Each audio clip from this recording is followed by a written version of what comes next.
সবাই কি করেছে, এদের সবাইকে যে এখনো শ্রম আইনের বাহিরে রেখে দেওয়া হয়েছে, যদি তাদেরকে মালিক লিখিত না দেয়, লিখিত ভাবে যদি তাদেরকে ক্ষমতা না দেয়। কিন্তু যদি ক্ষমতা লিখিত ভাবে দিয়ে দেয়, তাহলে কি হবেন যে আপনি অবশ্যই মালিকের পক্ষের লোক হয়ে যাবেন।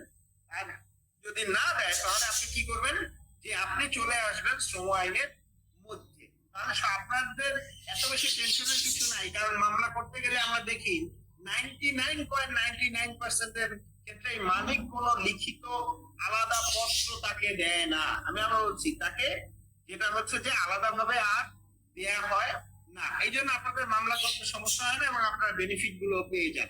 শুধু লক্ষ্য রাখবেন, মালিককে এই বুদ্ধিটা দিবেন না যে স্যার আমাকে একটা লিখিত দেন, তাহলেই হয়ে গেল। তাহলে আর সেক্ষেত্রে আপনি আর এই বিপদের মধ্যে থাকবেন না। আর বলে দেওয়া আছে এখানে যে লিখিত ভাবে দায়িত্বপ্রাপ্ত কোনো ব্যক্তি। এখন আপনার প্রশ্ন থাকতে পারে, ভাইয়া এই লিখিত কোথা থেকে আবার দিব, কিভাবে দিব?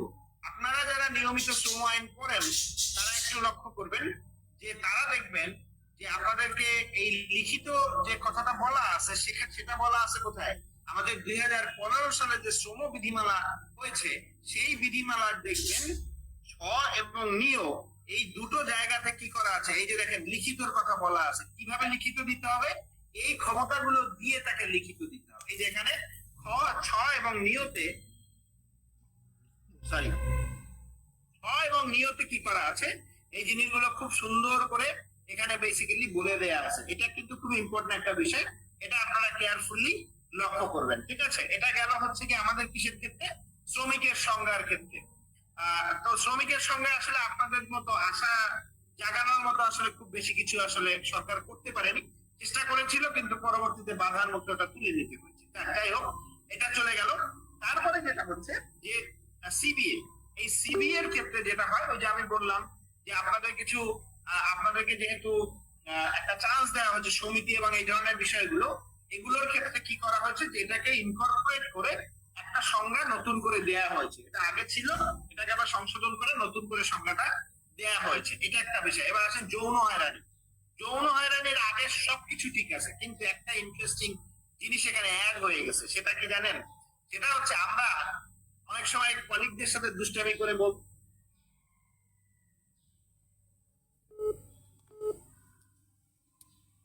আমি আবার বলছি বডি শেমিং। এবং আরেকটা কনফিউশন আপনাদের মধ্যে ছিল ভাইয়া, সেটা হচ্ছে যে ভাইয়া পুরুষ মানুষ কি সেক্সুয়ালি হ্যারাস হওয়া সম্ভব? তো এটা আমরা তখন বলতাম যে ভাইয়া এখানে একটা ইউনিসেক্স ম্যাটার, অর্থাৎ ইউনিসেক্স ম্যাটার হচ্ছে যে ভাইয়া এখানে সব যেটা হচ্ছে যে সব ধরনের জেন্ডারের লোককে এটাকে ইনকর্পোরেট করেছে। ঠিক আছে, সো তখন আপনারা বলতেন ভাইয়া কই বলা আছে, তখন আসলে আমরা লজিক দিয়ে বোঝাতে হতো। আমাদেরকে আসলে কি করতে পারতাম না, আমরা আপনাদেরকে বেসিক্যালি স্পেসিফিক কোনো রেফারেন্স দিতে পারতাম না। তো এখন রেফারেন্সটা ইটস মোর ভাইব্রেন্ট এবং খুবই ভালোভাবে এখানে কি করেছে, চলে এসেছে। দেখেন এখানে বলছে কুইড প্রো ও হয়রানি। এটার মধ্যে যেটা বল চলে আসছে সেটা হচ্ছে, অর্থাৎ যৌন প্রকৃতির যে কোনো শারীরিক, মৌখিক বা অমৌখিক আচরণ, এবং যেটা হচ্ছে যে জেন্ডার ভিত্তিক আচরণ আচরণ যাহা নারী ও পুরুষের মর্যাদা ক্ষুণ্ণ করিয়া, আমরা বলি না টুট টুট পোলা, হ্যাঁ এই পোলা ওই পোলা সেই পোলা, এগুলো বলি না, এই টুট টুট ধরে নিয়ে। তো এইভাবে গালি দেই, এই গালিগুলো কি হবে, সবগুলো এখন এটার মধ্যে সেক্সুয়াল হ্যারাসমেন্টের অংশ হয়ে যাবে। এবং আরো দেখেন, যাহা নারী ও পুরুষের মর্যাদা ক্ষুণ্ণ করে, তাহলে আপনি পুরুষকে যদি গালি দেন, তাহলেও কি হবে, সেটা সেক্সুয়াল হ্যারাসমেন্টের অংশ হয়ে যাবে। এবং দেখেন, এবং যাহা গ্রহণকারীর কাছে অনাকাঙ্ক্ষিত, ওই যে আমরা বলছি এই মোটা ওই টাকলা, this is also part of sexual harassment. এবং এখানে আরো ইন্টারেস্টিং বিষয় হচ্ছে অযৌক্তিক ও আপত্তিকর এবং এই ধরনের আচরণ প্রত্যাখ্যান বা মানিয়ে নেওয়াকে কোন ব্যক্তির চাকুরি সিদ্ধান্ত প্রভাবিত করিয়া পরিবার ভিত্তি হিসাবে স্পষ্টভাবে বা পরোক্ষভাবে ব্যবহার করা। ঠিক আছে, অর্থাৎ এই ধরনের বিষয়গুলো যদি আপনি করেন, তাহলে সেগুলোকে কি করা হয়েছে, সেগুলোকে এখন সেক্সুয়াল হ্যারাসমেন্টের অংশ করে দেওয়া হয়েছে। এবং আরো একটা ইন্টারেস্টিং তথ্য আপনাদের জন্য আছে, যেটা হচ্ছে আমাদের যেটা হচ্ছে যে সেক্সুয়াল হ্যারাসমেন্টের জন্য যে আমরা অভিযোগ কমিটিটা করতাম, সেই অভিযোগ কমিটির মধ্যে একটা পরিবর্তন নিয়ে আসা হয়েছে। পরিবর্তনটা কি? অভিযোগ কমিটির মধ্যে পরিবর্তনটা হলো যে অভিযোগ কমিটির ক্ষেত্রে আমাদের মাঝখানে হয়ে গেছিল যে 5 জন সদস্য, সর্বনিম্ন 5 জন সদস্য হবে, এবং তার মধ্যে যেটা হচ্ছে যে সবাই তার প্রতিষ্ঠানের মধ্যে থেকে হবে, প্রধান হবেন নারী, অধিকাংশ সদস্য হবেন নারী, এবং সবাই প্রতিষ্ঠানের ভেতর থেকে হতে পারবে, সমস্যা হতো না। কিন্তু এবার সরকার সেটা সংশোধন করে দিয়েছে, সংশোধন করে বলেছে যে তুমি যেটা করতে পারবে সেটা হচ্ছে 5 জনই তুমি নিয়োগ করবে, কিন্তু তার মধ্যে যেটা হচ্ছে 2 জন যারা জেন্ডার এবং নারী নির্যাতন নিয়ে, অর্থাৎ সরি, যদি জেন্ডার এবং নির্যাতন নিয়ে কাজ করে এমন সংস্থা থেকে তাদেরকে কি করতে হবে, হায়ার করতে হবে। তো এই হায়ার করে তাদেরকে দিয়ে 5 সদস্য বিশিষ্ট একটা তদন্ত কমিটি গঠন করতে হবে, এবং এই তদন্ত কমিটি গঠন করে তারপরে কি করবেন যে আপনি তাদেরকে শাস্তি দিবেন, কিন্তু এছাড়া কোনোভাবে আপনি শাস্তি দিতে পারবেন না। তো আপনাকে যেটা হয়েছে যে, এবং আরো একটা কনফিউশন আপনাদের মধ্যে অনেক আগে থেকেই ছিল, সেটা হচ্ছে ভাইয়া শোকজ কি এইচআর দিবে না ওই কমিটি দিবে। আবার একটা প্রশ্ন ছিল যে ভাইয়া ওই কমিটি যেটা হচ্ছে তদন্ত, এবার যে সংশোধনীটা নিয়ে আসা হয়েছে সেখানে খুব সুন্দর করে দেখবেন যে বলা আছে তদন্ত থেকে শুরু করে শোকজ থেকে শুরু করে যাবতীয় সবকিছু তাদের দায়িত্ব, ওই কমিটির উপরে কারো হস্তক্ষেপ চলবে না। আপনারা যারা আমার গ্রিভেন্স হ্যান্ডলিং করেছেন, সেক্সুয়াল হ্যারাসমেন্টের ট্রেনিং বা এন্টি সেক্সুয়াল হ্যারাসমেন্টের যে ট্রেনিং গুলো আছে সেগুলো করেছেন, তারা দেখবেন যে তাদেরকে আমি অনেক আগে থেকেই এই জিনিসগুলো বলে দিয়েছি, কারণ হাইকোর্টের যে জাজমেন্ট ছিল সেই জাজমেন্টে এগুলো বলা ছিল। তো আপনাদের জন্য যেটা করতে হবে সেই জিনিসগুলো এখানে বেসিক্যালি কনসিডারেশনে নিয়ে আসতে হবে, বুঝতে পেরেছেন? তো আপনারা যারা আমার ট্রেনিং আগে করেছেন তারা এই জিনিসগুলো ফলো করতে পারেন, বা তারা এই জিনিসগুলো বুঝতে পারেন, বা তারা এটা আমার বোধ হয় যে তারা এই জিনিসগুলো আন্ডারস্ট্যান্ডিং এর মধ্যে তারা নিতে পারেন। তো এটা আমরা ইন টার্মস অফ টাইম আমরা সামনে চলে যাব এবং সেগুলো পাবো। শ্রমিকের সংজ্ঞা নিয়ে আসলে আর ডিসপিউটের কোনো সুযোগ নাই, কারণ আগে যা ছিল তাই মোটামুটি, শুধুমাত্র 2-39 এইটার নিচে থেকে এটা রিমুভ করে 2-39 ক্ষয় নিয়ে যাওয়া হয়েছে। তো এটা একটা ছোট পরিবর্তন, এছাড়া আসলে বাস্তবিক কোনো কিছু হয় নাই আমাদের জন্য। এবার আসেন ব্ল্যাক লিস্টিং, এবং ব্ল্যাক লিস্টিংটাকে নিষেধ করা হচ্ছে। ব্ল্যাক লিস্টিং এর উদ্দেশ্য কি ছিল, বা ব্ল্যাক লিস্টিং এর হিস্ট্রি কি? হিস্ট্রি হচ্ছে বেসিক্যালি আইএলও একটা সফটওয়্যার, আইএলও ইউরোপিয়ান ইউনিয়নের টাকা পয়সা দিয়ে একটা সফটওয়্যার তৈরি করে দিয়েছিল। কাকে তৈরি করে দিয়েছিল? বাংলাদেশের কিছু মালিক সংগঠনকে। তো ওইটার মধ্যে একটা ফিচার ছিল যে ওখানে ব্ল্যাক লিস্টিং এর একটা জায়গা ছিল। তো এই জায়গাটা ইউজ করে মালিকরা মোটামুটি রীতিমতো ওয়ার্কারদের জীবন হেল বানিয়ে ফেলছে। তো এখন যেটা হচ্ছে যে এটাকে আইনের মাধ্যমে নিষিদ্ধ করে দেওয়া হলো যে আপনি কোনো ব্যক্তিকে কোনো ডেটাবেস বা কোনো জায়গাতে ব্ল্যাক লিস্টিং করতে পারবেন না, এটা নিষিদ্ধ করে দেওয়া হলো।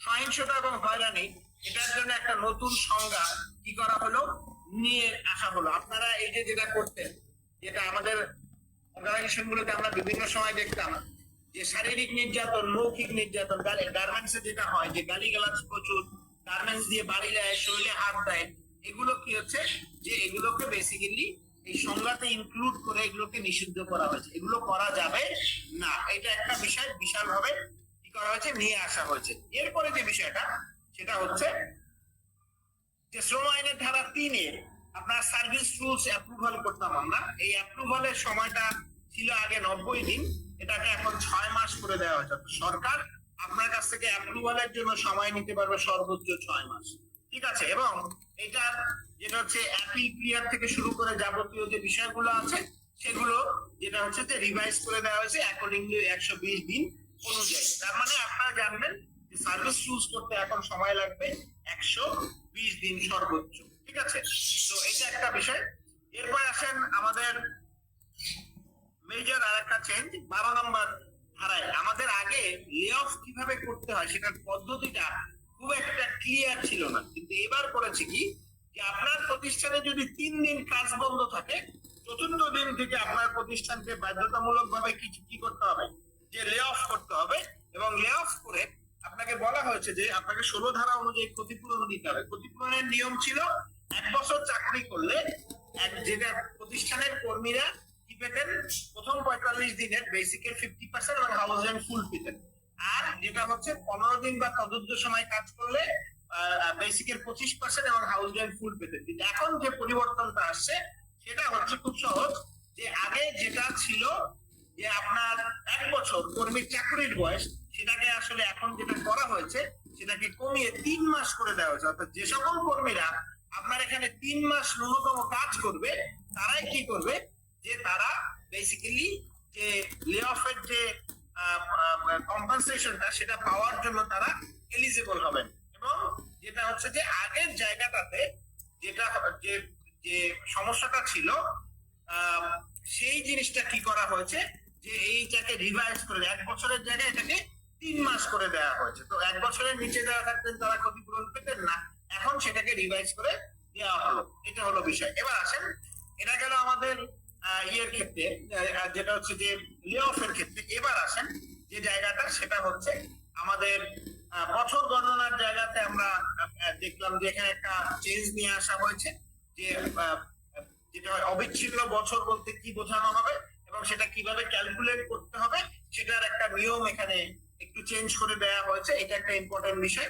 তারপরের যে বিষয়টা সেটা হচ্ছে যে আপনি এখানে লক্ষ্য করবেন যে ইম্পর্টেন্ট বিষয় হচ্ছে, আমরা আগে একজন এমপ্লয়ি যখন চাকরি ছেড়ে চলে যেতেন বা তাকে আমরা টার্মিনেট করতাম, তখন তাকে মূল মজুরি দিতাম। মূল মজুরিটা দেওয়ার নিয়ম ছিল পূর্ববর্তী 12 মাসের বেসিক যোগ করে 12 দিয়ে ভাগ করে গড় বেসিক। এটা আমরা যদি আগের সেই 14 নম্বর ধারাটায় যাই এবং 14 এই যে এখানে 3-এ যাই, এখানে দেখেন বলা আছে গড় মজুরি।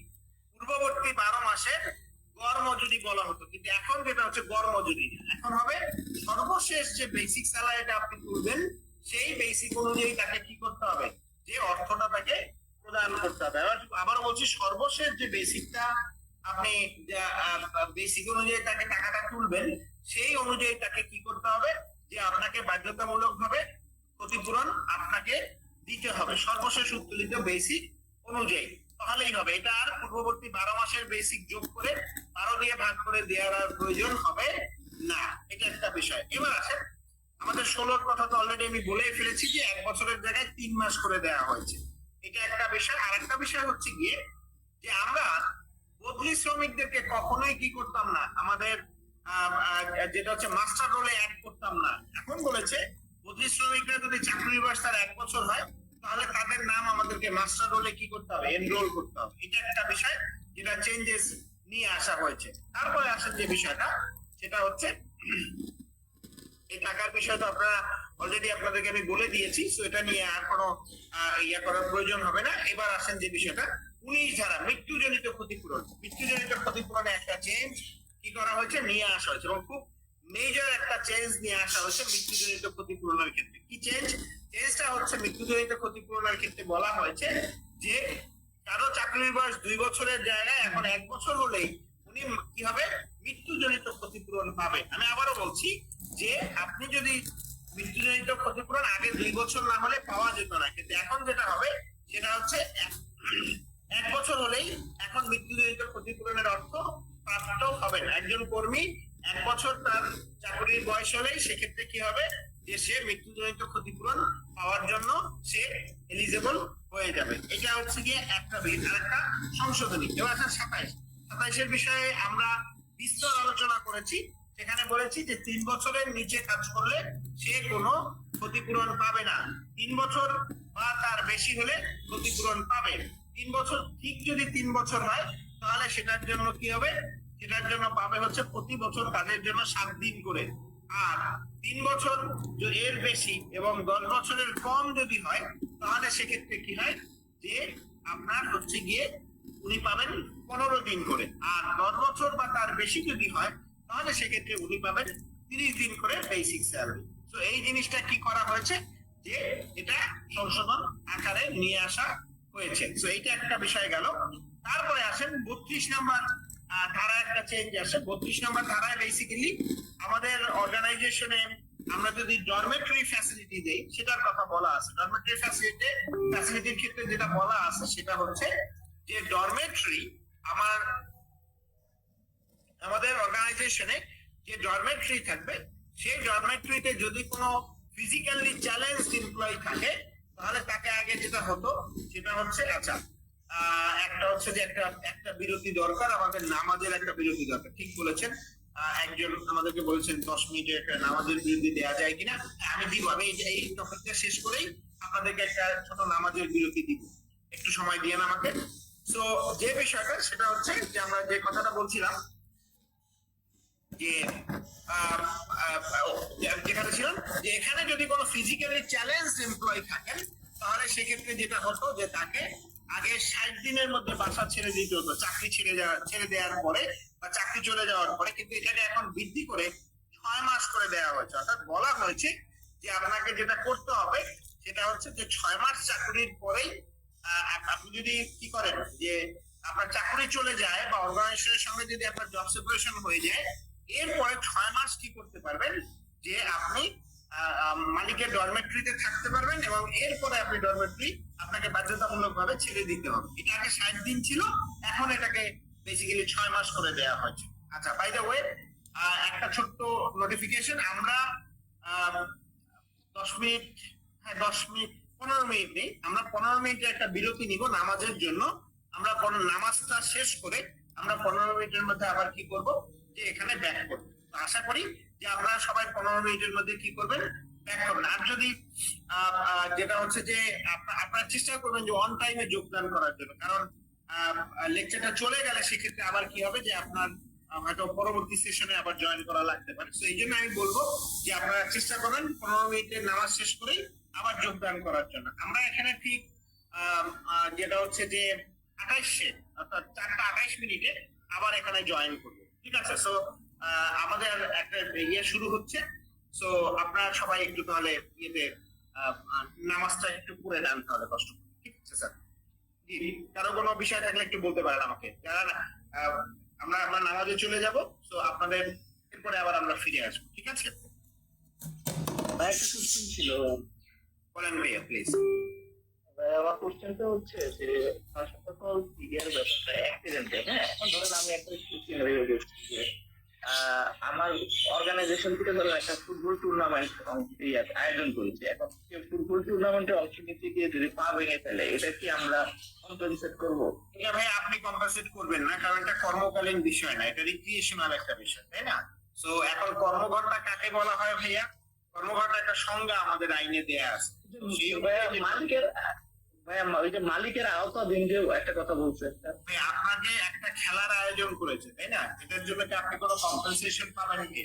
বা এটা কি আপনার খেলাধুলা কি আপনার দায়িত্বের মধ্যে পড়ে ভাইয়া?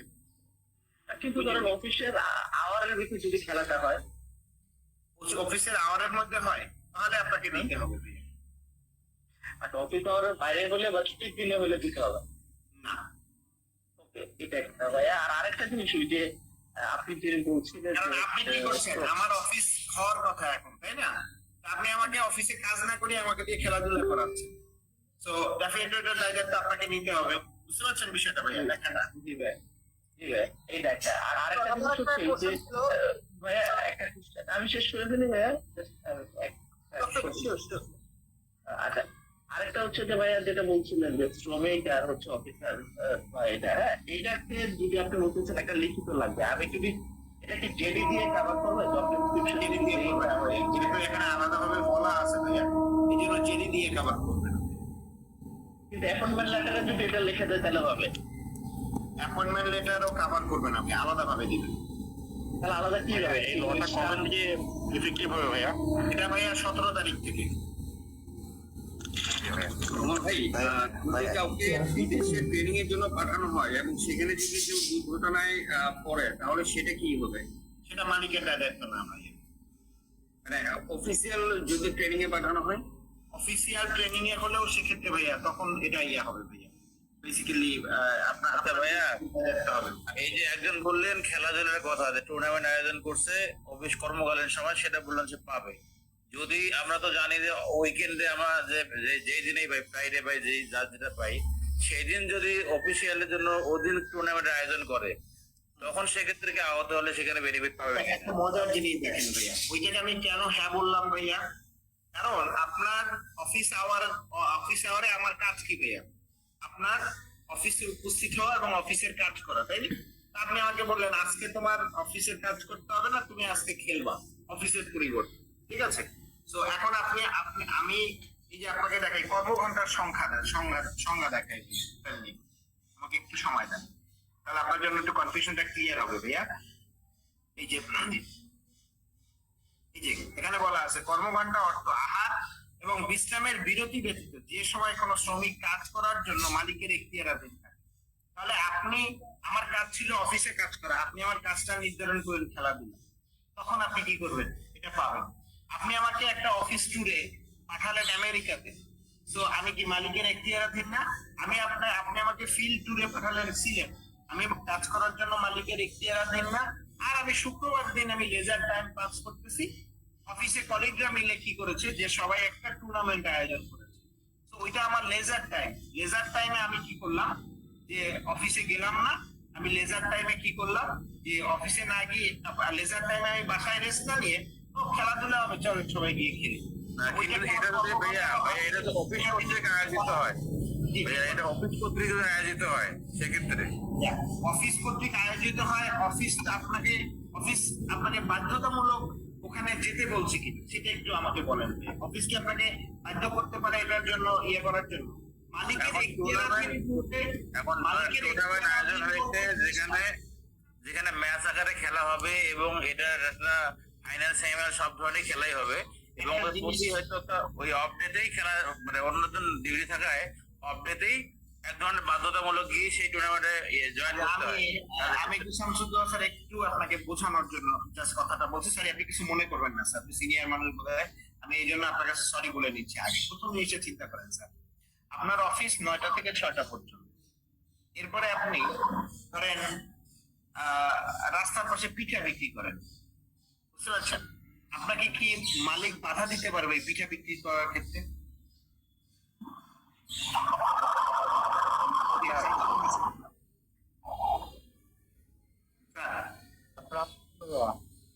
শামসুদ্দৌলা স্যার, আপনাকে কি মালিক বাধা দিতে পারবে পিঠা বিক্রি করার ক্ষেত্রে? এখানে সরাসরি পারবে না লয়, কিন্তু কিছু অনেক আমি এই জন্যই আপনাকে বলছি, আপনি ধরেন ওই খেলাটায় যাবেন না, বুঝতে পারছেন? আপনি বললেন যে ভাই আমি খেলায় যাব না, আপনি আপনার অফিসে দেখবেন যখন খেলার আয়োজন করা হয় তখন বলা হয় যে যে খেলতে পারবেন তারা নাম লেখান। এটা কি আপনার স্বাধীনতা আছে না ভাইয়া? নাকি মালিক বলে যে সবাইকেই খেলতে হবে, একটা ডিপার্টমেন্টে সবাই খেলবে, এমন হয় কখনো? আমি কখনো দেখিনি ভাইয়া। না এমন হয় না, কিন্তু এই যে তখন আমি আপনাকে ভাই কথাটা কিভাবে বলছি, যখন আমরা কোর্টে জিনিসগুলো তোলার পরে কোর্ট কিছু ম্যারিড ডিম্যারিড দেখে, বুঝছে? আমি আবার বলছি, যে কোনো লোক মামলা করতে পারে কখন জানেন? যখন সে অ্যাগ্রিভড হয়। আমি স্বেচ্ছায় খেলতে গেছি, এখন আমি পায়ে ব্যথা পেয়েছি, তো এখন যদি আমি বলি এই দোষ আমার মালিকের, সে খেলা কেন আয়োজন করছে, বুঝতে পারছেন?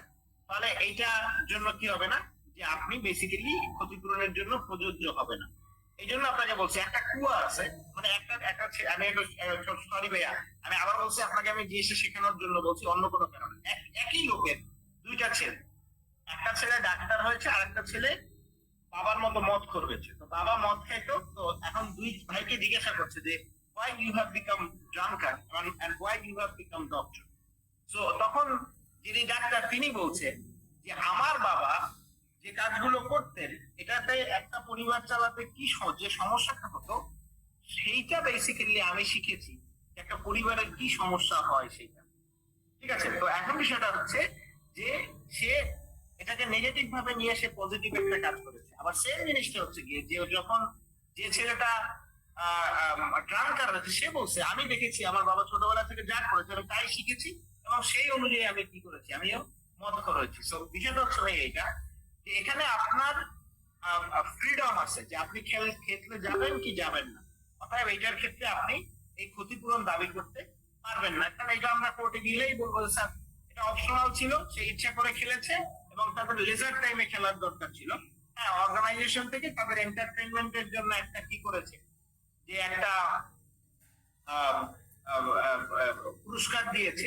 এবং আপনাকে আমি আরো একটা মজার ঘটনা বলি, সেম জিনিসটা চিন্তা করেন, আইসিসি একটা খেলার আয়োজন করলো, ওয়ার্ল্ড কাপের খেলা, এখানে গিয়ে মুস্তাফিজুর রহমান গিয়ে যদি ইনজুরিতে আক্রান্ত হন এটার খরচ কিন্তু আইসিসি দেয় না, এটার খরচ কিন্তু মুস্তাফিজুর রহমান কে করতে হয়, বহন করতে হয়, এবং এইটার জন্য খরচ কিন্তু দিবেন বিসিবিও কিন্তু তাকে এইটার জন্য খরচ দেয় না। আপনারা দেখে থাকবেন যে মাশরাফি থেকে শুরু করে সবাই যারা আছে এখানে কিন্তু কেউ এই ইনজুরি রিয়া বহন করে না, ক্ষতিপূরণ বহন করে না। তো এটা কিন্তু ভাই একটা ইম্পর্টেন্ট বিষয়। তার মানে ভাই অ্যানুয়াল পিকনিকের ক্ষেত্রে এটা দুর্ঘটনার মাঝে পড়বে না, এই তো? জি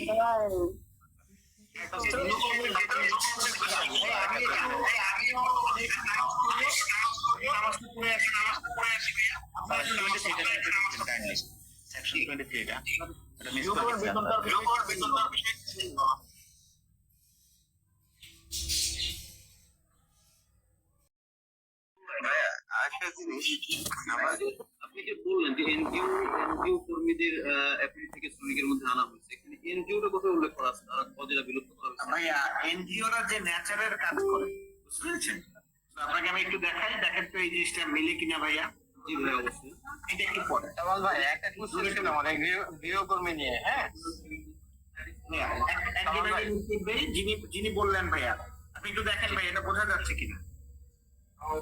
যত্ন বা সেবার জন্য পরিচালিত কিন্তু মুনাফা লাভের লক্ষ্যে, এনজিও কি মুনাফা লাভের লক্ষ্যে পরিচালিত নয়?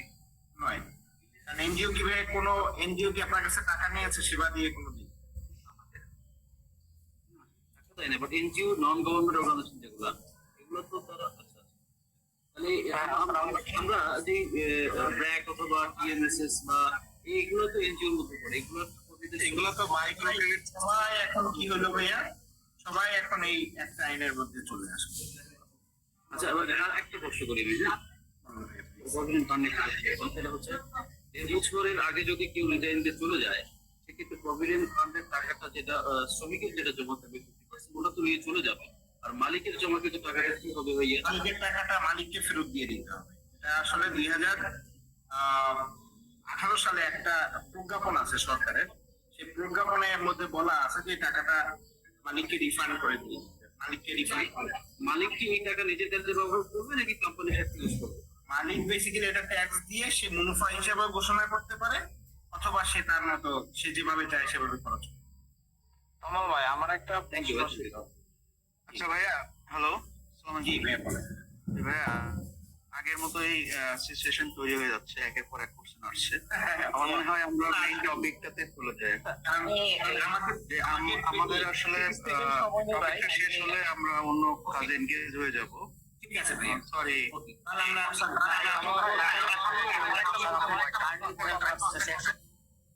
আচ্ছা সবাইকে আমি অফ করে দিলাম ভাইয়া। আমরা শেষ করি, পড়িয়ে শেষ করি, তারপরে আবার আপনাদের প্রশ্ন নিব, কারণ আপনাদের মধ্যে একটা মতদ্বৈততা তৈরি হয়ে যাবে, ঝগড়াঝাটিও লেগে যেতে পারে, কারণ এত মানুষ আমি ভাই একা সামলাতে পারবো না। তো এই জন্য আপনাদের কাছে আমি ক্ষমা চাচ্ছি যে আমি তাহলে পড়িয়ে শেষ করি, তারপরে আমি সবার প্রশ্ন নিব। ভাই বিশ্বাস করেন, রাত 9টার আগ পর্যন্ত আপনারা আমাকে পাবেন। তো এখন বাজে হচ্ছে গিয়ে 4:30, 5:30, 6:30, 7:30, 8টা, এবং যেটা হচ্ছে তারপরে আপনি আধা ঘন্টা আমার কাছ থেকে পাবেন, বুঝতে পেরেছেন? তো আপনি পাবেন, একটু সময় দেন আমাকে, আমি জাস্ট পড়িয়ে দিই আপনাদেরকে আগে, তারপরে আপনারা আমাকে প্রশ্ন করেন। আচ্ছা, এবার যে বিষয়টা আমরা এরপরে যে চেঞ্জটা আসছে, ম্যাটারনিটিতে একটা বড় ধরনের চেঞ্জ এসেছে ছুটির ক্ষেত্রে। ছুটির ক্ষেত্রে যেটা হচ্ছে যে ছুটিটা আগে আমাদের ছিল, আচ্ছা একজন বলছে আমি 23 ধারা মিস করেছি। 23 ধারা কোথায় মিস করেছি? ও 23 ধারা আমরা মিস করেছি। বেসিক্যালি যেটা হয় যে আগে আমাদের বরখাস্তকৃত কর্মীরা, আমি আবার বলছি, আগে আমাদের বরখাস্তকৃত কর্মীরা যেটা করতো সেটা হচ্ছে তারা কোনো প্রকার ক্ষতিপূরণ পেত না, কিন্তু এখন যেটা হচ্ছে যে ওনারা ক্ষতিপূরণ পাবেন। অর্থাৎ যদি আপনি কোনো এমপ্লয়িকে বরখাস্ত করেন তাহলে অবশ্যই তিনি কি করবেন, যে ক্ষতিপূরণের জন্য এলিজিবল হবেন। কিন্তু মনে রাখবেন, ক্ষতিপূরণ উনি বরখাস্ত হলে পাবেন, কিন্তু দুটো ক্ষেত্র ছাড়া বাকি সকল ক্ষেত্রেই উনি ক্ষতিপূরণটা পাবেন। দুটো ক্ষেত্র কোনটা? খ এবং 6 ধারায় যদি আপনি কোনো কর্মীর বিরুদ্ধে ডিসিপ্লিনারি প্রসিডিওর নেন, আমি আবার বলছি, খ ও 6 ধারায় যদি আপনি কোনো কর্মীর বিরুদ্ধে যদি কোনো প্রকার অসৎ আচরণের জন্য কোনো ব্যবস্থা গ্রহণ করেন তাহলে, এবং তাকে যদি আপনি ডিসমিস করেন, তাহলে সে কোনো প্রকার ক্ষতিপূরণ পাবেন না। অর্থাৎ এই যে 15 দিনের যে ক্ষতিপূরণটা আছে সেটা পাওয়ার জন্য সে এলিজিবল হবে না। এই একটা পরিবর্তন কি করা হয়েছে, নিয়ে আসা হয়েছে। এটা গেল। তারপরের যে বিষয়টা সেটা হচ্ছে যে আমরা সামনের দিকে আগাই, ম্যাটারনিটির ক্ষেত্রে ছুটিটা 60 দিন 60 দিন 120 দিন করা হয়েছে, যেটা আগে আসলে বেসিক্যালি কি ছিল যে 56+56 টোটাল 112 ছিল, যেটাকে 120 দিন করে দেওয়া হয়েছে। এটা একটা বিষয়। আরেকটা বিষয় হচ্ছে গিয়ে একটা মেজর চেঞ্জ আমাদের ইয়ের ক্ষেত্রে এসেছে, সেটা হচ্ছে আগে যেটা দেখা যেত সেটা হলো একজন কর্মী যদি তার নোটিশ দেওয়ার আগেই তার সন্তান জন্ম নিয়ে ফেলতো, আমি আবার বলছি নোটিশ দেওয়ার আগেই যদি তার সন্তানটা জন্ম নিয়ে ফেলতো, তাহলে সেক্ষেত্রে তাকে আমরা 56 দিনের ছুটি দিতাম এবং 112 দিনের বেনিফিট দিতাম। কিন্তু এখন যেটা হবে, তার বাচ্চা জন্ম দেওয়ার পর থেকে তাকে 120 দিনের ছুটি আপনাকে দিতে হবে। তার মানে ছুটিটা আগে যেখানে 56 দিন পেত, সেখানে ছুটিটা 120 দিন এখন সে পাওয়ার জন্য এন্টাইটেল হবে। আবার এখন যে বিষয়টা, এরপরের বিষয়টা হচ্ছে যে আমাদের মাতৃত্ব জনিত যে সুবিধা বা প্রসূতি কল্যাণ সুবিধা, সেই কল্যাণ সুবিধার একটা ইম্পর্টেন্ট বিষয় হচ্ছে কি আমাদের মধ্যে অনেকের মধ্যে একটা ডিসপিউট ছিল, সেটা হচ্ছে যে ভাইয়া আমরা কি লাস্ট পর্যন্ত গ্রস দিব, না গ্রস থেকে ডিডাকশন করার পরে যে টাকাটা থাকবে সেটা দিব, না এটার সাথে বোনাস বা ওভারটাইম এগুলো যোগ হবে। দেখেন,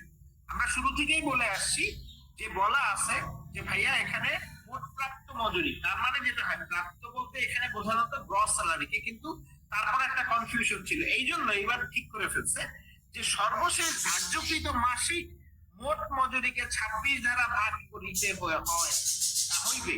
তো এখন বিষয়টা হচ্ছে কি, এখানে যে ইন্টারেস্টিং যে বিষয়টা সেটা হচ্ছে যে আপনি যে পূর্ববর্তী যে গ্রস স্যালারি থাকবে, সেই গ্রস স্যালারিকে কি করবেন, আপনি 26 দ্বারা ভাগ করবেন। এখন এই গ্রস স্যালারি অনেক সময় বাড়ে, কিভাবে বাড়ে, আপনার যখন ইনক্রিমেন্ট হয় তখন এই গ্রস স্যালারির অ্যামাউন্ট কি করে বাড়ে। এই জন্য বলা হয়েছে ধরেন যে মাসে আপনি এই ম্যাটারনিটি ক্যালকুলেশন করছেন, তার আগের মাসে ধরেন তার একটা ইনক্রিমেন্ট হলো, তখন কি হলো যে তার এই ধার্যকৃত যে মাসিক মজুরি সেটা কি হয়ে যাবে, চেঞ্জ হয়ে যাবে।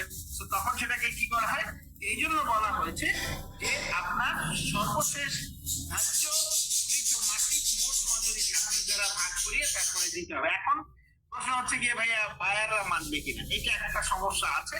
কারণ বায়াররা চায় আমরা কি করি, বা সোশ্যাল কমপ্লায়েন্স অডিটররা চায় আমরা এমপ্লয়িকে বেশি দিই, তারা বেস্ট প্র্যাকটিস হিসেবে বেশি দিতে বলে। তো এটা একটা সমস্যা এখনো হয় কিনা আমি ঠিক শিওর না যে ওনারা আইনটা না মেনে ওনাদের মতো করে কিছু চাকরিয়ে দেয় কিনা। কারণ ওনারা আগে আমরা যেটা করতাম সেটা হচ্ছে বোনাস দিতাম, এটার সঙ্গে ওভার টাইম দিতাম, লিভ এনক্যাশমেন্টের টাকা দিয়ে তারপরে ভাগ করতাম। কিন্তু এখন এটা এই স্টিল এই প্রবলেমটা থেকে যাবে, কিন্তু আইন কিন্তু এবার খুব চমৎকার ভাবে ক্লিয়ার করে দিয়েছে যে সর্বশেষ ধার্যকৃত মাসিক মোট মজুরিকে 26 দ্বারা ভাগ করে তারপরে করতে হবে। তো এই একটা ইম্পর্টেন্ট বিষয় যেটা আপনাদেরকে খেয়াল রাখতে হবে। এবার আসেন যে বিষয়টা, সেটা হচ্ছে আমরা ম্যাটারনিটির বিষয় অলরেডি ক্লিয়ার। এবার আসেন যেটা হচ্ছে যে সেফটি সংক্রান্ত একটা বিষয় আসছে। সেফটি সংক্রান্ত একটা বিষয় আসছে, সেটা হচ্ছে কোন কর্মী যদি কাজ করতে গিয়ে সে দেখে যে তার এই কাজ করতে গেলে শারীরিক আঘাতে তার মৃত্যু হইতে পারে বা সে গুরুতর আহত হইতে পারে, এটার ক্ষেত্রে সে কি করবে, যে মালিককে এটা সে জানাবে এবং জানানোর পরে মালিক এটার জন্য ব্যবস্থা গ্রহণ করবে। কিন্তু ধরেন এই যে মালিককে সে জানানোর কারণে মালিক তার বিরুদ্ধে কোনো শাস্তিমূলক ব্যবস্থা বা শৃঙ্খলামূলক কোনো ব্যবস্থা গ্রহণ করতে পারবে না। এই জিনিসটা কি করা হয়েছে, যে এবার 61 ক এর মধ্যে ইনকর্পোরেট করা হয়েছে। এটা গেল। তারপরে আসেন যে বিষয়টা, সেটা হচ্ছে যে আমাদের 80 নাম্বার যে ইয়েটা আছে, সেখানে একটা জিনিস হয়েছে যে আপনারা জানেন যে 80 নম্বরে বিভিন্ন দুর্ঘটনার নোটিশের কথা বলা আছে। এই নোটিশ গুলো যেটা হচ্ছে যে বিভিন্ন সময় বিভিন্ন রকমের করা হয়েছে, বিধিমালায় এই আইনে আসলে নোটিশের এইভাবে খুব করে টাইম বাইন্ডিংটা বলে দেয়া ছিল না। এবার যেটা করা হয়েছে যে 2 কর্মদিবসের মধ্যে এটা লিপিবদ্ধ করতে হবে, এই ধরনের বাধ্যবাধকতা গুলো দিয়ে একটা সংশোধনী কি করা হয়েছে, নিয়ে আসা হয়েছে। ঠিক আছে, তো এই ধরনের ছোট ছোট নোটিশের ক্ষেত্রে অল্প কয়েকটা পরিবর্তন এই শ্রম আইনের এই ধারাগুলোতে কি করা হয়েছে, নিয়ে আসা হয়েছে।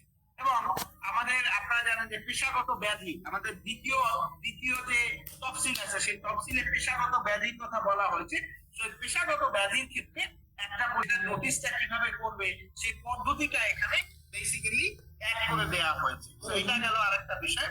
তারপরে যে বিষয়টা সেটা হচ্ছে 85 এ যেটা হচ্ছে, আমি একটা জিনিস বলি আপনাকে, আমাদের হাশেম ফুডে একটা দুর্ঘটনা ঘটেছিল, আপনাদের মনে পড়ে যদি, নারায়ণগঞ্জে সেখানে একটা দুর্ঘটনা ঘটেছিল। সেই জায়গাতে ইনফ্যাক্ট কি হয়েছে যে আমাদের এই হাশেম ফুডের যে ভদ্রলোক আছেন, ওনার ফ্যাক্টরিতে একজন লেবার ইন্সপেক্টর গিয়েছিল, এবং যাওয়ার পরে উনি এইটা দেখে তাদেরকে বলেছিলেন এগুলো বন্ধ করার জন্য, কিন্তু ওনারা এটা না করে প্রোডাকশন চালু রাখে এবং পরবর্তীতে দুর্ঘটনা ঘটে, অনেকগুলো বাচ্চা মারা যায়। তো দেখেন, এখানে দেখেন এই যে এই জায়গাটাতে বলে দেয়া আছে যে এরপর থেকে যদি কোনো পরিদর্শক এ ধরনের গিয়ে দেখতে পারেন, তাহলে উনি যেটা করতে পারবেন, তাৎক্ষণিক ওনার এখানে কাজ করাটা নিষিদ্ধ করতে পারবেন। এই যেখানে দেখেন লেবলা আছে, এই নিষেধাজ্ঞা যতক্ষণ পর্যন্ত বলবৎ থাকবে যতক্ষণ না পরিদর্শক নিশ্চিত হইবেন যে বিপজ্জনক ক্ষতি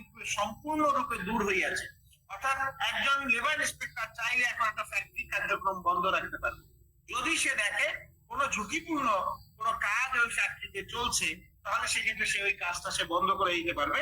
এবং যদি সে দেখে যে ওখানে সেফটি ঠিক নেই, ইমিডিয়েটলি সেটা কাজ বন্ধ করে, তার মানে ফ্যাক্টরির কাজ বন্ধ করার তাদের একটা ক্ষমতা দিয়ে দেওয়া হলো। এবং আরেকটা ইম্পর্টেন্ট বিষয় হচ্ছে গিয়ে, উনি যে বন্ধটা করলেন এটা আবার উনি সরকারকে জানিয়ে দিবেন, অর্থাৎ শ্রম মন্ত্রণালয়কে উনি জানিয়ে দিবেন যে এই ফ্যাক্টরিটার কার্যক্রম কি করা হয়েছে, বন্ধ করা হয়েছে, এই কারণে এখন আপনারা ব্যবস্থা নেন। তখন সেটা বন্ধ করে যে সরকারকে কি করবে, এই রিপোর্টটা দিবে ইমিডিয়েটলি এটার জন্য ব্যবস্থা গ্রহণ করার জন্য। ঠিক আছে, সো এটা গেল একটা বিষয়, সেফটি কমিটি।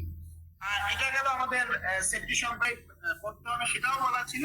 সো এটাই বেসিক্যালি কি করা হয়েছে সেফটি কমিটির বিষয়টা, এটা একটু ইলাবোরেটলি এখানে তারা একটু লিখে দিয়েছে। এটা কোনো চেঞ্জেস আসলে এখানে বড় ধরনের কিছুই আনা হয়নি। এবার আসলে 117 আমরা যেটাকে বলছি হচ্ছে গিয়ে লিভ, আমাদের এনুয়াল লিভের যে কথাটা বলা আছে, এনুয়াল লিভের ক্ষেত্রে একটা চেঞ্জ আসে, কিন্তু সেটা আমাদের প্রাপ্তবয়স্ক শ্রমিকদের জন্য এনুয়াল লিভের কোনো চেঞ্জ আসেনি। এটা আসলে বেসিক্যালি অপ্রাপ্তবয়স্ক যে শ্রমিক আছে, আমি আবার বলছি প্রাপ্তবয়স্ক শ্রমিকদের জন্য কোনো পরিবর্তন আসেনি। অপ্রাপ্তবয়স্ক শ্রমিকদের জন্য কি আসছে, যে একটা পরিবর্তন আসছে। এই অপ্রাপ্তবয়স্ক শ্রমিকদের ক্ষেত্রে কি হয়েছে, ওনাদের আগে প্রতি 15 দিন কাজের জন্য একদিন যেটা হতো অ্যানুয়াল লিভ দেয়া হতো, কিন্তু এখন ওনাদের এটা সংশোধন করে এই যে দেখেন 2-এ এই পরিবর্তনটা আসছে।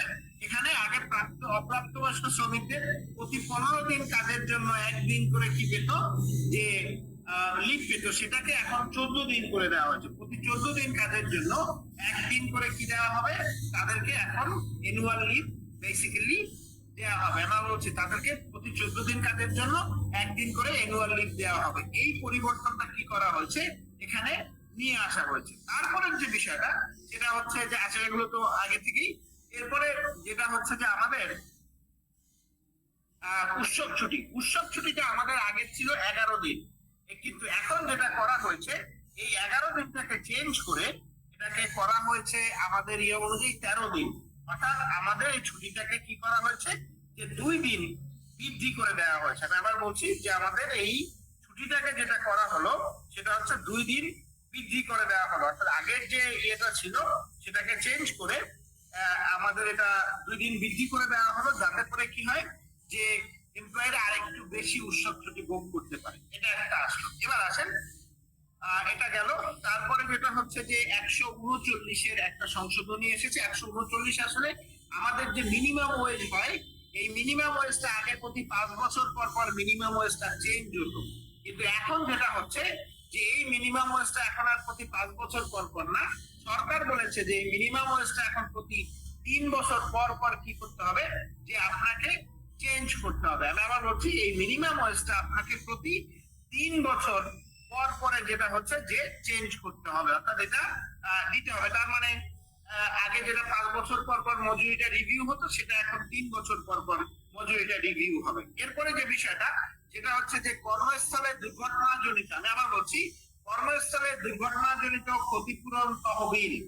আগে এখন যেটা হয় যে আমাদের 150-এ যদি কোনো ব্যক্তি কর্মস্থলে দুর্ঘটনা আক্রান্ত হয়, তাহলে মালিককে যেটা করতে হয় সেটা হচ্ছে 3টা ক্ষতিপূরণ দিতে হয়। এক, যদি উনি মারা যান তাহলে সেক্ষেত্রে ওনাকে কি করতে হয়, যে ওনাকে ক্ষতিপূরণ দিতে হয় 2 লক্ষ টাকা।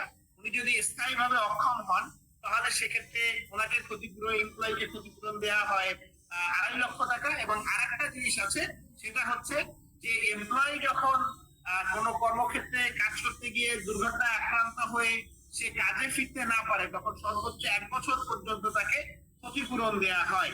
যেটা আছে হচ্ছে গিয়ে প্রথম 2 মাস গ্রস স্যালারি, পরবর্তী 2 মাস গ্রসের 2/3 এবং পরবর্তী 8 মাস গ্রসের 1/3, পরবর্তী 8 মাস হচ্ছে গ্রসের 2/3। তো এখন যেটা হচ্ছে, সরি আমি বোধহয় ভুল বললাম, আমি একটু ভুল বলে ফেলছি। প্রথম 2 মাস গ্রস, পরবর্তী 2 মাস হচ্ছে গ্রসের 2/3 এবং পরবর্তী 8 মাস গ্রসের 50%। আমি একটু জাস্ট একটু অন্যমনস্ক হয়ে গিয়েছিলাম, এই জন্য বোধহয় একটু ভুল বলে ফেলেছিলাম। তো এটা হচ্ছে, এবং এখন সরকার বলতেছে এগুলো মালিকরা অনেক সময় দিতে গিয়ে সমস্যায় পড়ে। তো সরকার এই জন্য যেটা করেছেন, এটা বেসিক্যালি আপনারা যা জেনে থাকবেন, এটা হলো আমাদের কি বলে এটাকে, যে আইএলওর একটা প্রেসক্রিপশন। আইএলও বলেছে দেখো তোমরা একটা সেন্ট্রাল ফান্ডের মাধ্যমে দাও। যেমন ধরেন এখন যেটা হয় যে আমাদের ইন্স্যুরেন্সটাকে কি করা হচ্ছে, সেন্ট্রাল ভাবে দেয়ার একটা কাজ চলতেছে। তো এইভাবে এই এমপ্লয়ি ইনজুরি স্কিম ফান্ড নামে একটা ফান্ড করে ওদেরকে বলছে যে তোমরা টাকাটা কি করো, এই ফান্ড থেকে ডিসবার্স করো। এবং এই ফান্ডের উৎস কি হবে, এই ফান্ডটা কিভাবে গঠিত হবে, এটা আবার কি হবে, যে শ্রম বিধিমালায় গিয়ে এই জিনিসগুলো সংশোধন করে সেটা ঠিক করে দেওয়ার কথা বলে দেয়া আছে। তো এটা একটা বিষয় যে 151-তে এটা একটা বড় ধরনের একটা রিফর্ম আসবে। এটা কি করা হচ্ছে, যে অ্যাড করা হচ্ছে 151-র পয়েন্ট হিসাবে। এটা গেল।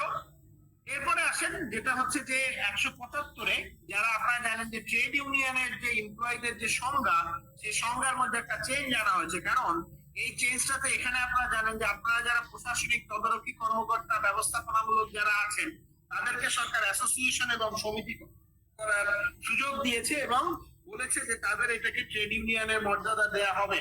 এবং সেই কারণে যেটা হয়েছে যে তারা যেটা করতে পারবে সেটা হচ্ছে যে তাদেরকে এই শ্রমিকের সংজ্ঞার মধ্যে কি করা হয়েছে, যে ট্রেড ইউনিয়নের শ্রমিকের সংজ্ঞার মধ্যে তাদেরকে অ্যাড করে দেওয়া হয়েছে। ঠিক আছে, তো এটা একটা ইম্পর্টেন্ট বিষয়, যেটা অ্যাড করা হয়েছে 175-এ ইয়ে করে, অ্যামেন্ডমেন্ট করে। এই সেম একই জিনিসই ওই একটার কারণে অন্য জায়গাতে কিছু ইয়ে পড়েছে, সেই জিনিসগুলো ওই একইভাবে সংশোধন করে দেওয়া হয়েছে। This are not that much important things. এবার আসেন যেটা হচ্ছে যে ট্রেড ইউনিয়নের, এটাকে সংশোধন করা হয়েছে।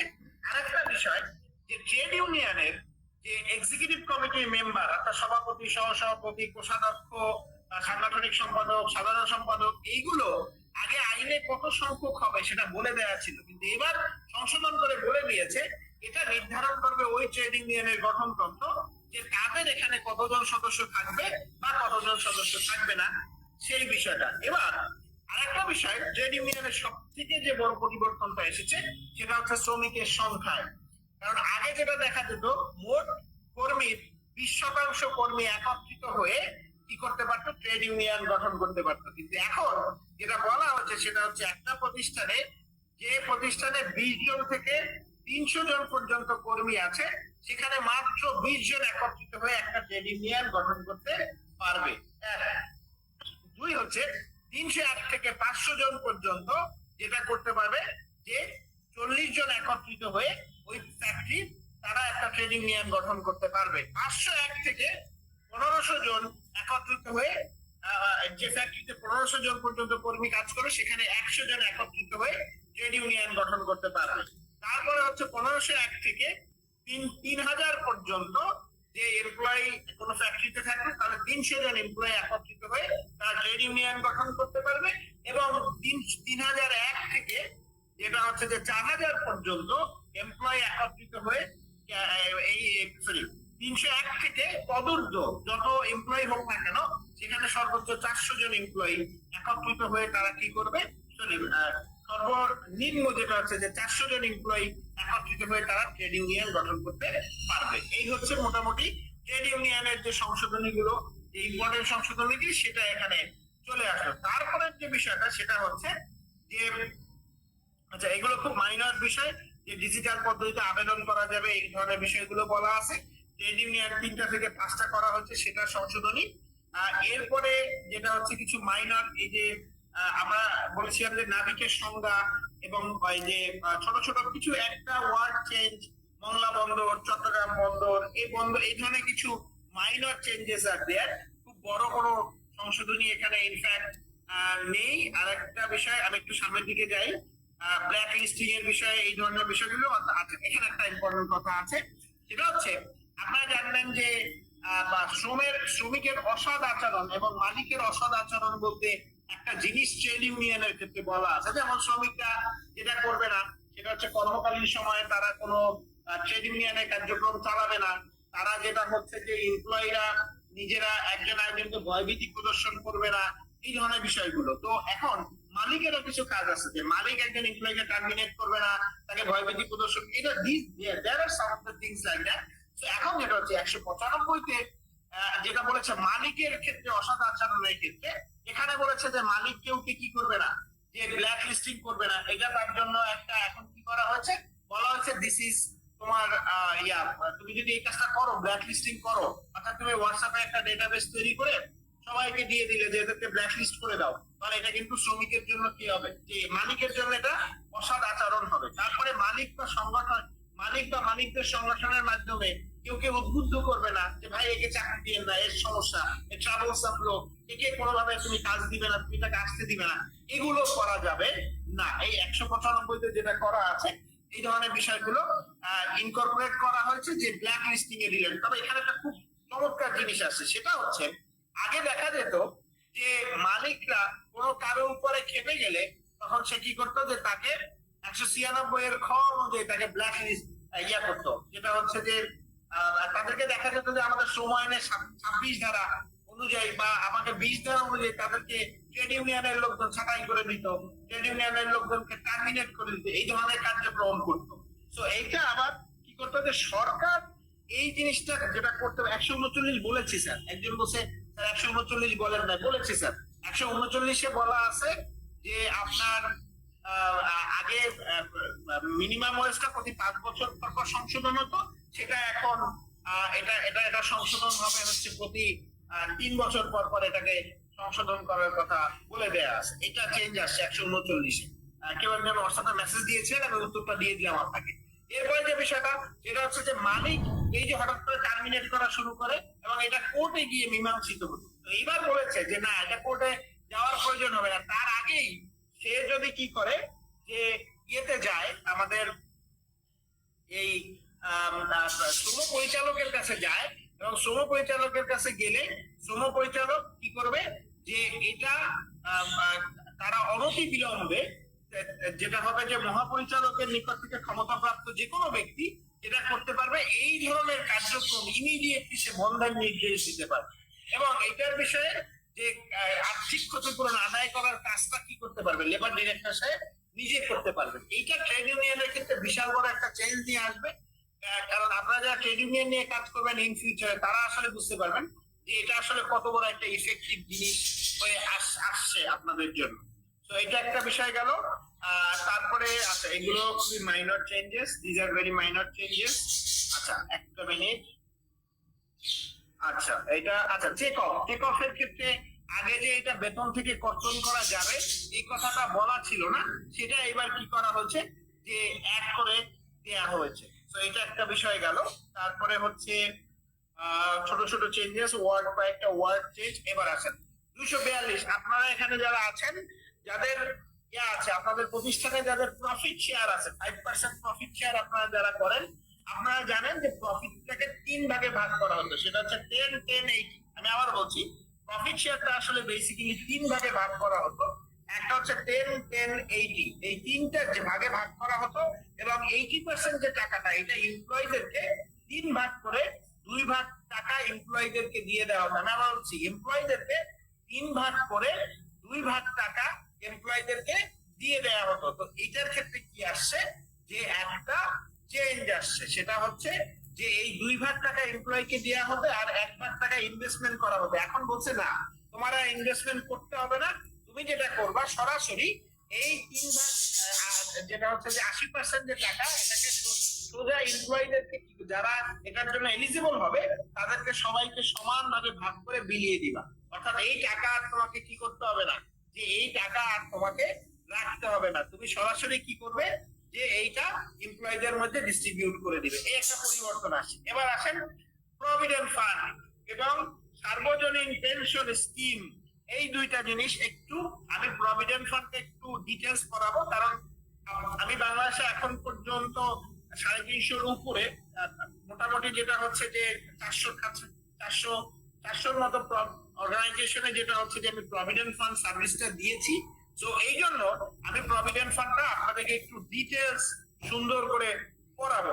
কম থাকলে আপনাকে প্রভিডেন্ট ফান্ড করতে হবে না। তবে আবার কি হয় যে আপনার প্রতিষ্ঠানের কর্মীরা যদি বলে যে না আমরা প্রভিডেন্ট ফান্ড চাই না, আমরা সরকারের পেনশন স্কিম যেটা আছে সেটাতে আমরা কি করব, যে আমরা পার্টিসিপেট করব, তখন আর মালিককে প্রভিডেন্ট ফান্ড না করে সে কি করতে পারবে, সরকারের পেনশন স্কিম যেটা আছে, একটা মিনিট, পেনশন স্কিম, এই যে সরকারের যে পেনশন স্কিম আছে এই পেনশন স্কিমে কি করতে পারবে, যে তারা বেসিক্যালি অংশগ্রহণ করতে পারবে। তো সরকারের যে পেনশন স্কিম তার মধ্যে প্রগতি যেটা, এটা বেসিক্যালি হচ্ছে গিয়ে বেসরকারি কর্মীদের জন্য। এখানে যেটা করা হয়েছে সেটা হচ্ছে যে আপনি যদি 10 বছর সরকারকে কি করেন, যে প্রতি মাসে 1000 করে দেন, সাপোজ ধরেন 10 বছর সরকারকে যদি আপনার কোনো কর্মী 3000 টাকা করে দেয়, তাহলে সে প্রতি মাসে সরকারের কাছ থেকে পাবে 4519 টাকা করে। তো এইভাবে করে এই যে চাঁদা দেওয়ার যে সময়টাকে এইভাবে করে করা হয়। ধরেন আপনি 42 বছর সরকারকে 3000 টাকা করে দিলেন, আপনি 1,03,396 টাকা করে কি করবেন, যে প্রতি মাসে সরকারের কাছ থেকে আপনি পাবেন অ্যালাউন্স হিসাবে। তো এখন বিষয়টা হচ্ছে যে এইটাতে যদি কোনো এমপ্লয়ি এনরোল করে, রেজিস্ট্রেশন করে, এই যে এখানে প্রগতি রেজিস্ট্রেশনের লিংক আছে, এখানে প্রিন্ট করে করলে লিংকে চলে যাবে, আপনার সেখান থেকে সেই এটা করতে পারবে, রেজিস্ট্রেশন করে এখান থেকে ডিডাকশনের ব্যবস্থাটা করা যাবে। এবং ইন্টারেস্টিং বিষয় হচ্ছে যে এই যে টাকাটা এখানে যে ফিসটা আসবে সেটা হচ্ছে 3000 টাকা, এটার 50% কে দিবে, মালিক, আর 50% এমপ্লয়ি দিবে। তো ধরেই রাখা যায় যে এমপ্লয়িরা এই ঝামেলার মধ্যে যাবে না, তাই আপনাকে প্রভিডেন্ট ফান্ড বাধ্যতামূলক ভাবে করতেই হবে। এখন বিষয়টা আসেন, প্রভিডেন্ট ফান্ড গঠনের নিয়ম কি। সর্বপ্রথম জিনিস যেটা আপনাকে জানতে হবে যে প্রভিডেন্ট ফান্ডটা গঠন করা হয় কিভাবে। আমাদের অনেকেরই ধারণা যে প্রভিডেন্ট ফান্ড মনে হয় একটা পলিসি করলে প্রভিডেন্ট ফান্ড হয়ে যায়, কিন্তু না ওস্তাদ। আপনাদের জন্য একটু ছোট্ট একটা মেসেজ হচ্ছে যে প্রভিডেন্ট ফান্ড করতে হলে আপনাকে ট্রাস্ট গঠন করতে হবে। আমি আবারও বলছি, প্রভিডেন্ট ফান্ড গঠন করতে হলে আপনাকে ট্রাস্ট গঠন করতে হবে। এখন ট্রাস্ট গঠন করার, ট্রাস্ট আপনি কখন গঠন করবেন, যে যখন আপনার এখানে প্রভিডেন্ট ফান্ড করার প্রয়োজন হবে বা আপনি কারো ওয়েলফেয়ারের জন্য কোনো কিছু করবেন তখন। এখন এইটার কথা কোথায় বলা আছে, এই যে ট্রাস্টি বোর্ড যেটা হবে সেটা কোথায়, এই যে এখানে বলা আছে, উপরোক্ত ভবিষ্যৎ তহবিলের একটি ট্রাস্টি বোর্ড দ্বারা পরিচালিত হইবে।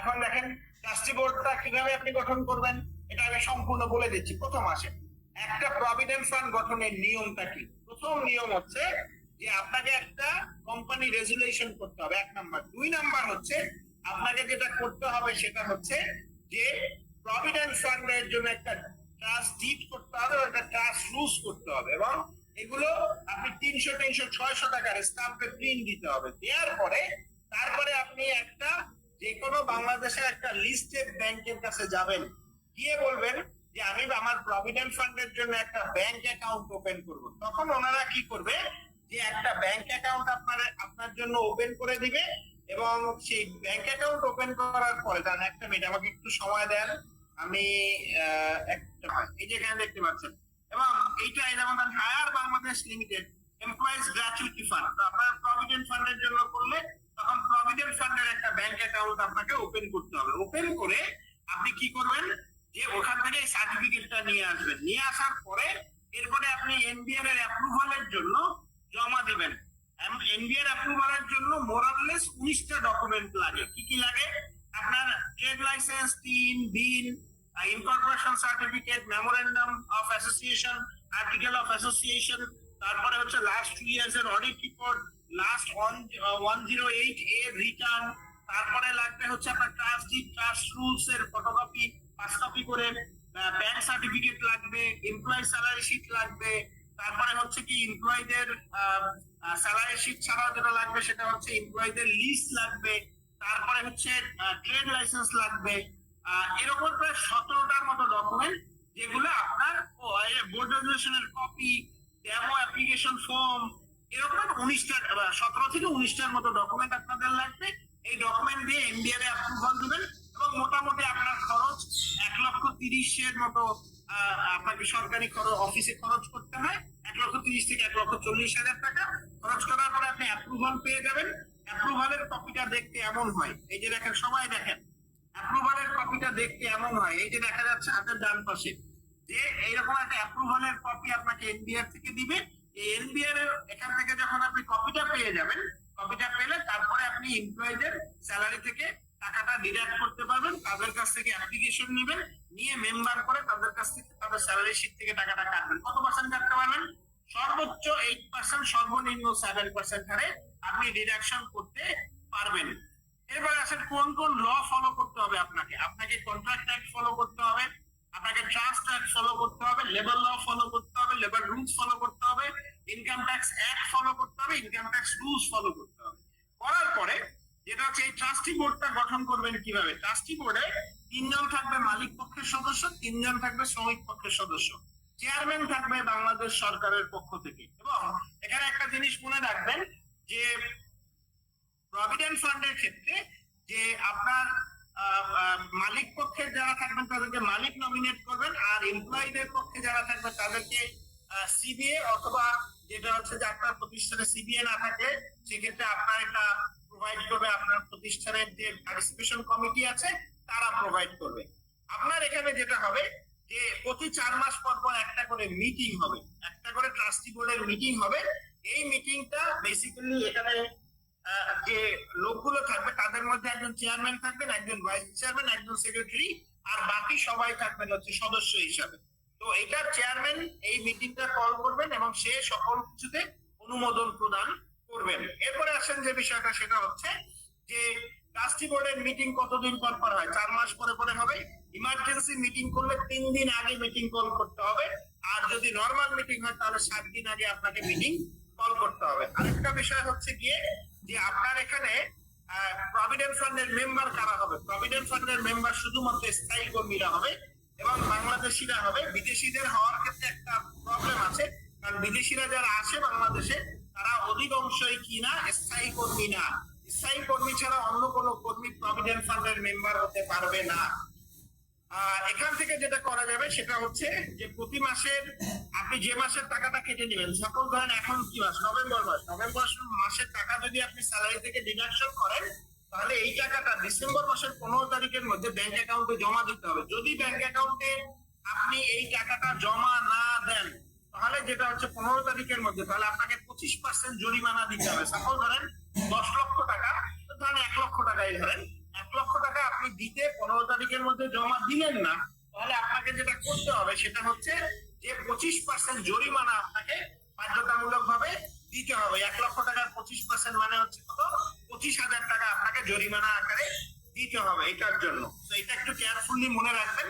আর আপনার যে অ্যাকাউন্ট থাকবে, যে ব্যাংক অ্যাকাউন্ট, সেই ব্যাংক অ্যাকাউন্টটা সিগনেটারি হবেন 3 জন। এক হচ্ছে চেয়ারম্যান এবং মালিক পক্ষের একজন সদস্য এবং শ্রমিক পক্ষের একজন সদস্য। এই 3 জনার 2 জনের স্বাক্ষরে টাকা উঠবে। চেয়ারম্যান অবশ্যই বাধ্যতামূলক তার সিগনেচার লাগবে এবং মালিক পক্ষের একজন প্রতিনিধি অথবা শ্রমিক পক্ষের একজন প্রতিনিধি সাইন করলেই কি করবে, টাকা এখান থেকে তোলা যাবে। আরেকটা বিষয় হচ্ছে কি, এখান থেকে টাকা কখনোই ক্যাশে আপনি ডিসবার্স করতে পারবেন না।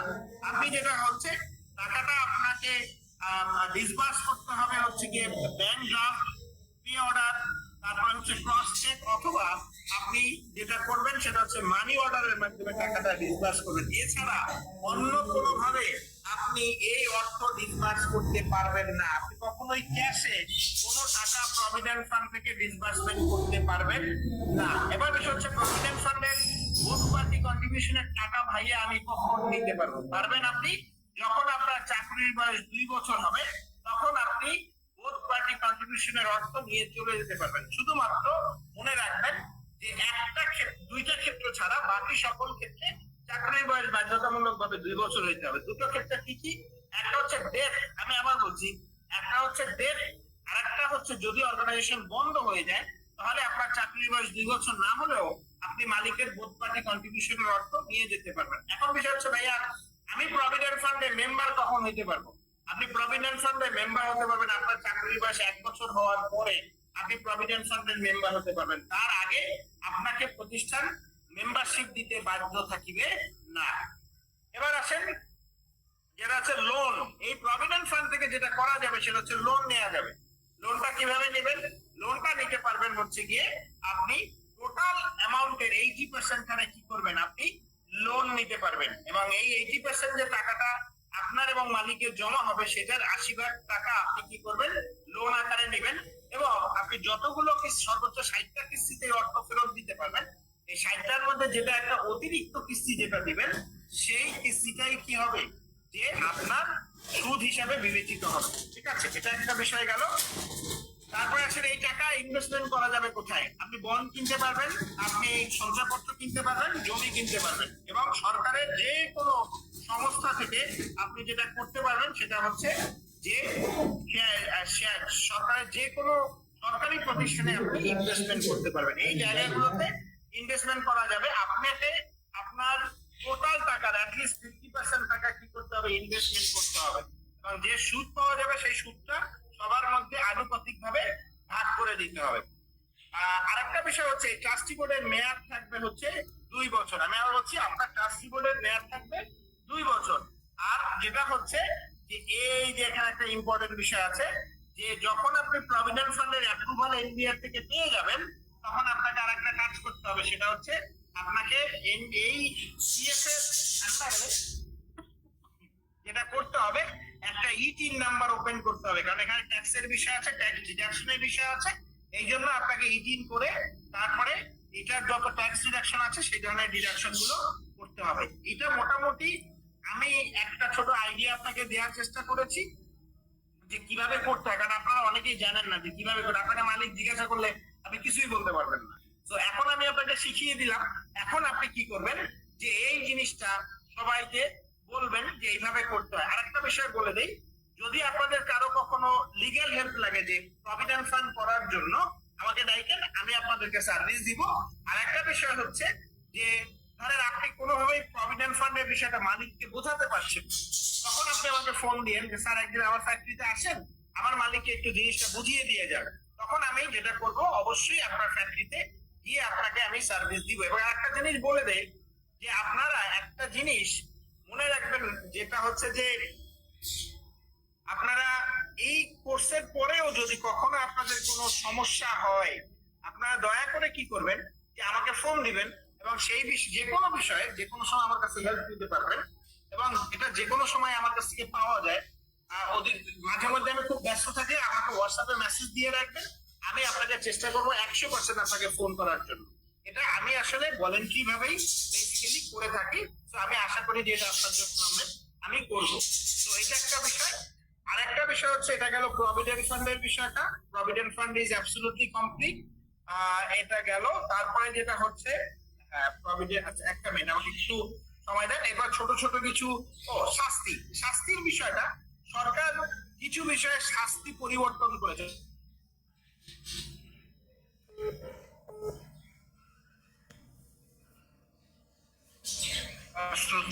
শ্রমিকের অসৎ আচরণ করে, এগুলোর প্রত্যেকটার ক্ষেত্রে সরকার যেটা করেছে সেটা হচ্ছে যে শাস্তির পরিমাণ বাড়িয়েছে। আগে এটা কম ছিল শাস্তি, এখন শাস্তির পরিমাণটা কি করা হয়েছে, বাড়িয়ে দেওয়া হচ্ছে। এটা স্পেসিফিক ভাবে আমাদের আসলে ভাবে পড়ার প্রয়োজন নেই। এটা কোর্ট প্রসিডিওরে আমরা যারা কাজ করি তাদের আসলে এই জিনিসগুলো বিভিন্ন সময় প্রয়োজন হবে। তো এটা একটা বিষয়। এটা মূলত শাস্তি সংক্রান্ত বিষয়, প্রচুর জিনিসপত্র এখানে বেসিক্যালি ডিসকাশন করা আছে। এটার মধ্যে খুব সিগনিফিকেন্ট আমাদের জন্য কিছু নাই। তো এটা একটা বিষয়, এই জন্য আমি এই জিনিসগুলো একটু স্কিপ করে যাচ্ছি। ছোট ছোট কিছু পরিবর্তন, এগুলো সব শ্রম আদালত রিলেটেড ডিসকাশন। এটা আসলে আপনাদের জন্য খুব বেশি কিছু নেই। এবার আছে 326 একটা খুব ইম্পর্টেন্ট চেঞ্জ আসছে। আপনাদের যে কারখানা লাইসেন্স, আমি আবার বলছি, আপনাদের যে কারখানা লাইসেন্স, এই কারখানা লাইসেন্সের মেয়াদ এখন 5 বছর। আমি আবার বলছি, আপনার কারখানা লাইসেন্সের মেয়াদ এখন 5 বছর। 5 বছরের আগে আপনাকে আর এই লাইসেন্স রিনিউ করার প্রয়োজন হবে না। প্রতি 5 বছর পর পর কি করবেন, আপনি লাইসেন্স রিনিউ করতে যাবেন। এর আগে আপনাকে কোনোভাবেই যেটা হচ্ছে যে ট্রেড লাইসেন্স আপনার কারখানা লাইসেন্স রিনিউ করতে হবে না। যদি আপনি ঠিকাদারি ব্যবসা করেন, ঠিকাদারি লাইসেন্স আপনার থাকে, তো তাহলে সেক্ষেত্রে আপনার বছরে একবার কি করতে হবে, আপনাকে এটা রিনিউ করতে হবে। ঠিক আছে, সো আদারওয়াইজ আপনার এটা রিনিউ করার বেসিক্যালি প্রয়োজন হবে না। এটা একটা বিষয়, এটা একটা চেঞ্জ, বড় ধরনের একটা চেঞ্জ নিয়ে আসা হয়েছে। তারপরে একটা মিনিট, আচ্ছা এই যে আপনাদেরকে বলেছিলাম যে সহিংসতা এবং হয়রানির যে কমিটিটা, আমাদের অভিযোগ কমিটি 5 সদস্য বিশিষ্ট, সেখানে চেঞ্জ আনা হয়েছে। এখানে বলা হয়েছে যে প্রধান হবেন একজন নারী এবং 2 জন হবেন বাহিরের, যে 2 জন কি করেন জেন্ডার এবং যৌন নির্যাতন নিয়ে কাজ করেন এমন সংস্থার কাছ থেকে কি করতে হবে, আপনাকে এদেরকে নিতে হবে। এবং এই বিষয়ে তারা 0 টলারেন্স শো করবে। কি করবে স্যার? তারা বেসিক্যালি এই বিষয়ে বিচারের ক্ষেত্রে তারা 0 টলারেন্স তারা শো করবে। এবং এখানে দেখেন এখানে এই অভিযোগ গ্রহণ, তদন্ত, ব্যবস্থাপনা অর্থাৎ এটা শাস্তি দেওয়া সবকিছু কাজ করবে কি এই কমিটি করবে। এটার মধ্যে মালিকের কোনো ইনভলভমেন্ট থাকবে না। আমি আবার বলছি, এটার মধ্যে মালিকের নিজস্ব কোনো ইনভলভমেন্ট থাকবে না, পুরো কাজটা এই কমিটি করবে। বৈষম্য, সহিংসতা ও হয়রানি সংক্রান্ত যে অভিযোগ আসবে সেটার সম্পূর্ণ কার্যক্রম পরিচালনা করবে এই কমিটি। এখানে মালিকের কোনো রোল নেই। আপনি যদি দেখেন এই যে এই জায়গাটা পড়েন তাহলে বুঝতে পারবেন, কমিটি গোপনীয়তা রক্ষা এবং মানব মর্যাদা প্রতি সম্মান প্রদর্শন করিয়া কাজ পরিচালনা করিবে এবং অভিযোগ বা প্রতিবেদন গ্রহণ, তারপরে হচ্ছে তদন্ত ও ব্যবস্থাপনায় কোনো বাধা সৃষ্টি করিবেন না। ঠিক আছে, এটা একটা বিষয়। আর একটা বিষয় হচ্ছে গিয়ে যে এইটার যে পুরো কাজটা পরিচালনার ক্ষেত্রে দেখেন কমিটি প্রতিটি অভিযোগ বা সংশ্লিষ্ট প্রতিবেদন গ্রহণ, তদন্ত এবং পরিচালনা করিতে এবং বৈষম্য, সহিংসতা ও হয়রানির ক্ষেত্রে শূন্য সহনশীলতা বা 0 টলারেন্স নীতি অনুসরণ করবে। অর্থাৎ এখানে কেউ কোনোভাবেই কি করবে না, যে এটার মধ্যে কোনোভাবে হস্তক্ষেপ করবে না। এটা খুবই সেন্সিটিভ একটা বিষয়। এখন থেকে আপনারা এই জিনিসগুলো দেখবেন, বস জুনিয়রকে এটা সেটা করছে। আমার কাছে গতকালকে একটা ভিডিও আসছে বাংলাদেশের একটা বড় মাল্টিন্যাশনাল প্রতিষ্ঠানে, এই ধরনের নানান ধরনের বিষয় আমরা দেখি। আপনারা যেটা করবেন, দয়া করে এইসব বিষয়ে একটু কেয়ারফুল থাকবেন। ঠিক আছে, সো এই বিষয়টা এখন খুব সেন্সিটিভ আকারে, কারণ বাংলাদেশ সরকার 190 যেটা আছে যে আমাদের যেটা হচ্ছে যে ওয়ার্কপ্লেস হ্যারাসমেন্টের বিষয়ে যে আইএলওর কনভেনশন আছে সেটা বাংলাদেশ অলরেডি কি করেছে, স্বাক্ষর করেছে। এই জন্য আপনাদের একটু কেয়ারফুল থাকতে হবে। মজুরির বিষয়ে আমরা নারী পুরুষে ভেদাভেদ করে মজুরি দিতে পারবো না। আমরা কোনো কিছুতেই কর্মস্থলে বৈষম্যমূলক কোনো আচরণ করা যাবে না। এটা কি করা হয়েছে, যে নিষেধ করা হয়েছে সংশোধনীর মাধ্যমে। আর বৈষম্যের ধরন কি কি হবে সেটা বলেছে। আমি বৈষম্য কোনোভাবে কোনো ধর্মের জন্য, লিঙ্গের জন্য, কোনো কিছুর জন্যই কি করতে পারবো না, আমি বৈষম্য করতে পারবো না। আমরা জবরদস্তি শ্রম কর্মীর কাছ থেকে আদায় করতে পারবো না। আমি আবার বলছি যে জবরদস্তি কোন শ্রম কর্মীর কাছ থেকে আমরা কোনোভাবেই আদায় করতে পারবো না। এটা একটা আরেকটা ইম্পর্টেন্ট বিষয়। আরেকটা হচ্ছে গিয়ে সরকার ট্রেড ইউনিয়ন বিষয়ে কি করবে, হ্যাঁ 15 মিনিটের ব্রেক দিব। আমি নামাজের জন্য, আমি নিজেও নামাজে যাবো, তো এই জন্য আমি ব্রেক অবশ্যই আপনাদেরকে দিব। এবং যেটা হচ্ছে আজানটা হয়ে যাক তারপরে দিচ্ছি, এটা হচ্ছে যে আপনার প্রশিক্ষণ করাবে সরকার 348 অনুযায়ী। তো এটা এই জায়গাটা তারা বলেছে যে এটার বিষয়ে সরকার পদক্ষেপ গ্রহণ করবে। আপনাদের টিসিসি নামের একটা কমিটি আছে সরকারে, সেটার বিষয়ে একটা ছোট পরিবর্তন আসছে। তাদের নামটা চেঞ্জ করে যেটা হচ্ছে যে একটা করেছে, এটা এখানে সংযোজন করেছে।